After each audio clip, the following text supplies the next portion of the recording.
നമസ്കാരം. വീണിടം വിദ്യാക്കുന്നവൾ നിങ്ങളുടെ സ്വന്തം വിദ്യ. എല്ലാവരും സുഖമായിരിക്കുന്നല്ലോ അല്ലേ? സുഖമായിരിക്കട്ടെ. കണ്ട കോളിന് നമ്മൾ മാത്രമേ ഇപ്പം സേഫായിട്ട് സുഖമായിട്ട് ഇരിക്കുന്നുള്ളൂ. ലോകത്തിൻ്റെ ഒരറ്റത്ത് അങ്ങോട്ടും ഇങ്ങോട്ടും മിസൈൽ വിട്ടുകൊണ്ടിരിക്കുകയാണ്. നമ്മളത് ഇവിടെ ഇരുന്ന് ലൈവായിട്ട് കണ്ടുകൊണ്ടിരിക്കുന്നു. എൻ്റെ കുട്ടിക്കാലത്തൊക്കെ യുദ്ധം എന്ന് പറഞ്ഞാൽ ഞാൻ ആകെ കേട്ടിട്ടുള്ളത് ഞായറാഴ്ച രാവിലെ 9 മണിക്ക് ദൂരദർശനിലെ മഹാഭാരത യുദ്ധത്തിനെ പറ്റിയാണ്. കർണൻ ആ സൈഡിൽ നിന്ന് ഒരമ്പ് ഇങ്ങോട്ട്, അർജുനൻ ഇവിടെ നിന്നുകൊണ്ട് ഒരമ്പ് ഇങ്ങോട്ട്, അതിൻ്റെ പുറകിൽ ബാക്ക്ഗ്രൗണ്ട് മ്യൂസിക് പോലെ ആരവിടെ ആക്രമിക്കൂ എന്നുള്ള ഡയലോഗ് മാത്രം. ഈ രണ്ട് അമ്പും വന്ന് കൂട്ടിമുട്ടി കുറച്ച് പൊടിയും പുകയൊക്കെ വരമ്പത്തൊക്കെ ആ ഒരു എപ്പിസോഡ് അങ്ങ് തീരും. പിന്നെ ആ യുദ്ധത്തിൻ്റെ ബാക്കി കാണണമെങ്കിൽ അടുത്ത ആഴ്ച വരെ കാത്തിരിക്കണം. പിന്നെ കേട്ടിട്ടുള്ള യുദ്ധത്തിൻ്റെ ആഹ്വാനം എന്ന് പറയണത് നമ്മളെ സ്വന്തം പ്രപഞ്ചത്തിലെ പോരാളി ഇടയ്ക്കിടയ്ക്ക് വീട് വൃത്തിയാക്കൽ ശിവേലിക്ക് ഇറങ്ങുമ്പോൾ ഉള്ള ഒരു കൊല വിളിയാണ്. ഇപ്പം അതാണോ? മിനിറ്റിന് കത്തിച്ച് വിടുകയല്ലേ കതിനവട്ടം പോലെ. ഇതീ പോണ ആകാശത്തിൻ്റെ താഴെ കുറച്ച് ജീവനുകളുണ്ട്, അതൊന്നും ഓർത്താ കൊള്ളാം അല്ലേ? ഈ അമേരിക്കയ്ക്ക് ഇതിൻ്റെ വല്ല കാര്യമുണ്ട്. ചുമ്മാതിരുന്നവൻ്റെ ചന്തിയിൽ ചുണ്ണാമ്പ് തേച്ചതുപോലെ ആയില്ലേ കാര്യങ്ങൾ? കെട്ടിക്കേറി വന്ന പെണ്ണിന് എത്ര സ്വർണ്ണം ഉണ്ടെന്ന് ആ കെട്ടിക്കേറി വന്ന വീട്ടിലെ പയ്യനും പയ്യൻ്റെ അച്ഛനും അമ്മയ്ക്കും അറിയണമെന്ന് പറഞ്ഞാൽ മനസ്സിലാക്കാം. ഇത് 2 പഞ്ചായത്തിൻ്റെ അപ്പുറമുള്ള, അതും വേറെ യൂണിറ്റ് കുടുംബശ്രീയിലുള്ള ലതമാമിക്ക് കണക്ക് വേണം എന്ന് പറയണ പോലെ അല്ലേ ഈ ട്രംപിന് ഇറാൻ്റെ കയ്യിൽ എത്ര പൊട്ടിക്കണ സാധനം ഉണ്ടെന്ന് അറിയണം പോലും. ഇപ്പം അറിഞ്ഞില്ലേ? പച്ചനത്തിക്കൊണ്ടിരുന്നു. അതുമല്ല കഷ്ടം, ഇക്കൊല്ലം ഗൾഫിൽ ദീപാവലി നേരത്തെയാണ്. കേരളം ദീപാവലി ആഘോഷിക്കാൻ വേണ്ടി അങ്ങ് തമിഴ്നാട്ടിലെ ശിവകാശി കിടന്ന് കഷ്ടപ്പെടും പോലെ ഇറാൻ അങ്ങ് കിടന്ന് കഷ്ടപ്പെടുവാന്നേ. ഈ യുദ്ധത്തിനെ പറ്റിയൊക്കെ ഡീറ്റെയിൽ ആയിട്ടുള്ള അവലോകനം അല്ലെങ്കിൽ കൂടുതൽ അറിവ് നമ്മളെ ഈ സോഷ്യൽ മീഡിയയിലുള്ള അമ്മാവന്മാർക്കാണ്. ഇത്രയും അറിവ് അമേരിക്കയിലെ വാർഡ് മെമ്പർക്ക് പോലും ഇല്ല.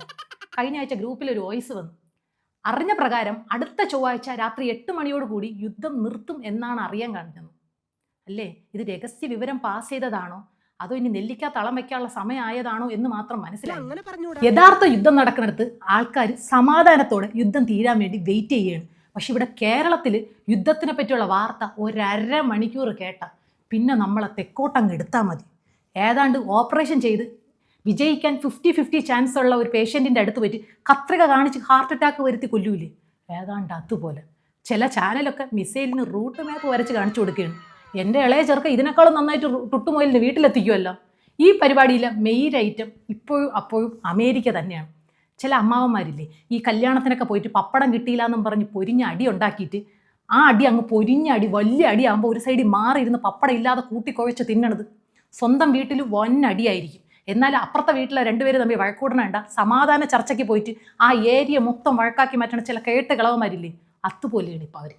കഴിഞ്ഞ ആണവ കരാറിൽ ഞങ്ങൾ സമാധാനത്തിൻ്റെ പാതയിലാണെന്ന് പറഞ്ഞിട്ട് തിരിഞ്ഞു നിന്ന് അതേ സമാധാനത്തിൻ്റെ പ്രാവുകൾ ഡ്രോൺ വിട്ട് കളിച്ചുകൊണ്ടിരിക്കുന്നു. അതുമല്ല കോമഡി, കടലിൻ്റെ നടുക്കൊരു മൊട്ടം കപ്പൽ കൊണ്ട് നിർത്തിയിട്ട് അതിൻ്റെ മണ്ടയിൽ ഒരു പ്ലെയിൻ കൊണ്ട് നിർത്തി ഓട്ടി ചവന്മാർക്ക് ഇട്ടങ്ങ് പൊട്ടിക്കണം. ആ പോങ്ങന്മാർക്കാണെങ്കിൽ കടലിൽ നിൽക്കണ ഇത്രയും വലിയ കപ്പൽ കാണാനില്ല. 3000 കിലോമീറ്റർ അക്കരെയുള്ള അവരുടെ ചെറിയ ക്യാമ്പിലേക്ക് തിരിച്ചു വിട്ടുകൊണ്ടിരിക്കുന്നു. ഈ 2-3 പേര് വളഞ്ഞിരുന്ന് ഒരു തേയിലുള്ളതൊക്കെ കുടിച്ചിട്ട് പോട്ടടാ വിട്ടുകളാ എന്ന് പറഞ്ഞാൽ തീരാന്നുള്ള സാധനത്തിനെയാണ് ഈ പ്രഹസനം കാണിക്കുന്നത്. ഇനി യുദ്ധം ജയിച്ചാലും തോറ്റാലും ലാഭം നമ്മളെ ട്രംപ് മാമന് മാത്രമായിരിക്കും. പ്രവാസികളെ കാര്യവും കഷ്ടം. ലീവിന് നാട്ടിലേക്ക് വരാതിരുന്നവരും വിസിറ്റിംഗ് വിസ എടുത്ത് ഗ്ലോബൽ വില്ലേജ് കറങ്ങാൻ പോയവരും ജോലിക്ക് കയറാൻ ഇനി 2 ദിവസം മാത്രം ബാക്കിയുള്ളവരും എല്ലാവരും പെട്ടില്ലേ.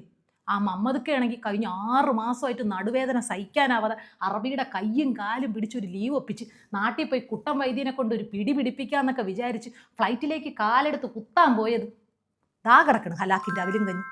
Flight cancel. ഇപ്പം എന്തുണ്ടായി? കുട്ടം വൈദ്യൻ ഓൺലൈനായിട്ട് തടവി കൊടുത്തോണ്ടിരിക്കുകയാണ്. അതിപ്പോൾ ലാഭമായില്ലേ? ഏറ്റവും രസം, വരുമ്പോൾ അതുകൊണ്ട് വരണേ ഇതുകൊണ്ട് വരണേ, പോവാൻ നേരത്ത് ആ കയ്യിൽ കിടക്കണ വാച്ചിങ് തന്നിട്ട് പോണേ എന്നൊക്കെ പറയണ കൂട്ടര്. അവിടെ യുദ്ധമല്ലേ, നീ ഓക്കെ ആണോ, നീ സേഫ് ആണോ? ഇനി ഇങ്ങോട്ട് ഓർഡർ ഇടാൻ വരുമ്പം ആ ടൈഗർ ബാം എടുത്ത് നല്ലോണം ഫേഷ്യൽ ചെയ്ത് അങ്ങ് വിട്ടു കൊടുക്കണം. അല്ല പിന്നെ ഇതിപ്പോൾ ലാഭം കേരളത്തിനാണ്. അച്ഛൻ വരട്ട് പറഞ്ഞു കൊടുത്ത് അടി വാങ്ങിച്ചു തരാമെന്ന് പറഞ്ഞ് പേടിച്ചിരിക്കണം മക്കളെ മുമ്പിൽ. അച്ഛൻ വന്നപ്പോൾ കുടിച്ച് ബോധമില്ലാതെ 4 കാലിൽ എന്ന് പറഞ്ഞ പോലെയാണ്. ഒരു യുദ്ധം വന്നപ്പം കേരളം എന്തൊക്കെയാണ് മറന്നത്? സ്വർണം, കരിങ്കൊടി, ചിന്തിക്കാത്ത മുദ്രാവാക്യം, പീഡനം എല്ലാം മറന്നുപോയില്ലേ?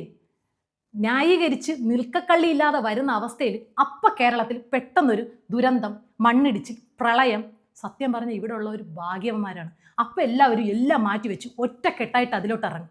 അത് കഴിഞ്ഞിട്ട് വേണം അതിൻ്റെ വകയിൽ വന്നതിലുള്ള അടികൂടൽ നടത്താൻ വേണ്ടി. ഇപ്പം ഒരു യുദ്ധമായിപ്പോയി, അതിത്തിരി കൂടിപ്പോയി, അത്രമാത്രം.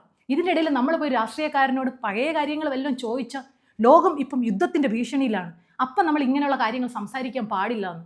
കഴിഞ്ഞ നിയമസഭാ മാർച്ചിൽ ഞങ്ങൾ യുദ്ധം നിർത്തണമെന്ന് പറഞ്ഞ് ട്രംപിന് അപേക്ഷ അയച്ചിട്ടുണ്ടെന്ന്. ആ അപേക്ഷയിലാണ് ട്രംപ് ഇപ്പോൾ ബോട്ട് വിട്ട് കളിച്ചുകൊണ്ടിരിക്കുന്നത്.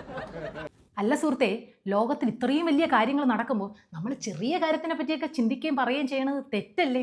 സ്വർണം അപ്പാടെ കൊണ്ടുപോയതിനെ പറ്റി, തിരിഞ്ഞു നോക്കിയപ്പോൾ കഴുത്തുളിക്കിയതിനെ പറ്റി, വയറൊന്ന് ചെറുതായിട്ട് കീറിയപ്പോൾ ഒരു ചെറിയ കത്രിക കിട്ടിയതിനെ പറ്റി, 2ാം ക്ലാസ്സിലെ കുട്ടികൾക്ക് പാഠഭാഗം വായിച്ചു കൊടുത്തപ്പോൾ ഏറ്റു ചൊല്ലിയതുപോലെ ഒരു മുദ്രാവാക്യം ഏറ്റു ചൊല്ലിയതിനെ പറ്റിയൊക്കെ ചോദിക്കുന്നതിൽ ഒരു ശരികേടില്ലേ? നമ്മൾ സാധാരണക്കാർ കറണ്ട് ബില്ലും വെള്ളക്കരമൊക്കെ അടയ്ക്കണതിനെ പറ്റി ചിന്തിച്ചുകൊണ്ടിരിക്കണം. നമ്മൾ ഇപ്പം അമേരിക്കയിൽ മിസൈലിൽ വെടിമരുന്ന് നിറച്ചുകൊണ്ടിരിക്കണില്ലേ? അതാണ് പോയിന്റ്. അതായത് രമണ, യുദ്ധത്തിൻ്റെ മറവിൽ പലതും മറയ്ക്കപ്പെടുന്നു. അവിടെ ഒരു മിസൈൽ വീഴുമ്പോൾ ഇവിടെ ഒരു ഫയൽ മുങ്ങുന്നു, അവിടെ പുക ഉയരുമ്പോൾ ഇവിടെ നമ്മുടെ കണ്ണിൽ പൊടി വീഴുന്നു. പക്ഷേ എല്ലാം കുറച്ച് കാലത്തേക്ക് മാത്രം. കേരളം അത് ഇന്നലെ മറന്നു. ഇന്നലെ ഇന്ത്യ ന്യൂസിലാൻഡിൻ്റെ ഫൈനലിൽ ഇന്ത്യ ജയിച്ചതിൻ്റെ ആഘോഷത്തിലായിരുന്നു.